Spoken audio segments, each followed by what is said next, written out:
কৃষ্ণ, আজকে শুনুন পার্শ্ব বা পরিবর্তিনী একাদশীর ব্রত মাহাত্ম্য কথা। ব্রহ্মবৈবর্ত পুরাণে ভাদ্র মাসের শুক্লপক্ষের পার্শ্ব একাদশী মাহাত্ম্য যুধিষ্ঠির শ্রীকৃষ্ণ সংবাদে এই রকম বলা হয়েছে। যুধিষ্ঠির মহারাজ জিজ্ঞাসা করলেন, হে কৃষ্ণ, ভাদ্র মাসের শুক্লপক্ষের একাদশীর নাম কি? এই ব্রত পালনের বিধি কি? এবং এই ব্রত পালনে কি পুণ্য লাভ হয়? উত্তরে শ্রীকৃষ্ণ বললেন, হে ধর্মরাজ, মহাপুণ্যপ্রদা, সমস্ত পাপ হারিণী এবং মুক্তিদায়িনী এই একাদশী বাজপেয় যজ্ঞ থেকেও বেশি ফল দান করে। যে ব্যক্তি এই তিথিতে ভক্তি সহকারে ভগবান শ্রী বামনদেবের পূজা করবেন, তিনি ত্রিলোকে পূজিত হন। পদ্মফুলে পদ্মলোচন শ্রী বিষ্ণুর অর্চনাকারী বিষ্ণু লোকপ্রাপ্ত হন। সাহিত্য ভগবান এই তিথিতে পার্শ্ব পরিবর্তন করেন, তাই এর নাম পার্শ্ব একাদশী বা পরিবর্তিনী একাদশী। যুধিষ্ঠির মহারাজ বললেন, হে জনার্দন, আপনার এ সকল কথা শুনেও আমার সন্দেহ পূর্ণরূপে দূর হয়নি। হে দেব, আপনি কিভাবে স্মরণ করেন, কিভাবেই বা পার্শ্ব পরিবর্তন করেন? আর চাতুর্মাস্য ব্রত পালনকারীর কী কর্তব্য, এবং আপনার স্মরণকারে লোকের কী করণীয়, এসব বিষয়ে বিস্তারিতভাবে আমাকে বলুন। আর কেনই বা দৈত্যরাজ বলিকে বেঁধে রাখা হয়েছিল, তা বর্ণনা করে আমার সকল সন্দেহ দূর করুন।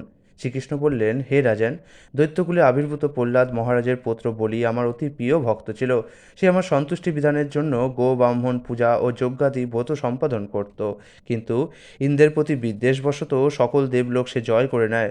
তখন দেবতাগণ সহ ইন্দ্র আমার শরণাপন্ন হয়। তাদের প্রার্থনায় আমি ব্রাহ্মণ বালক বেশে ব্রাহ্মণ রূপে বলি মহারাজের যজ্ঞস্থলে উপস্থিত হলাম। তার কাছে আমি ত্রিপাদ ভূমিমাত্র প্রার্থনা করেছিলাম।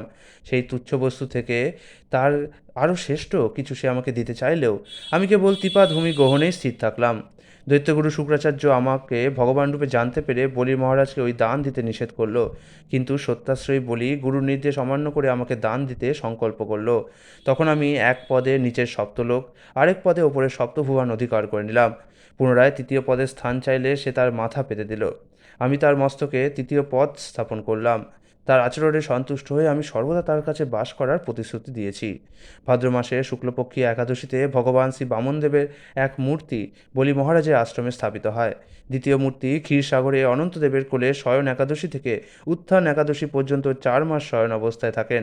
এই 4 মাস যে ব্যক্তি নির্দিষ্ট নিয়ম ব্রত বা জপ তপ ব্যতীত দিনযাপন করে, সেই মহামূর্খ জীবিত থাকলেও তাকে মৃত বলে জানতে হবে। শ্রাবণ মাসে শাক, ভাদ্র মাসে দই, আশ্বিনে দুধ, কার্তিক মাসে মাসকলাই বর্জন করে এই 4 মাস শ্রীকৃষ্ণের আরাধনা করতে হয়। প্রতিটি একাদশী ব্রত যথাযথ পালন করতে হয়। সাহিত্য ভগবান পার্শ্ব পরিবর্তন করেন বলে এই একাদশী মহাপুণ্য ও সকল অভীষ্ট প্রদাতা। এই একাদশী ব্রত পালনে এই 1 সহস্র অশ্বমেধ যজ্ঞের ফল পাওয়া যায়। হরে কৃষ্ণ।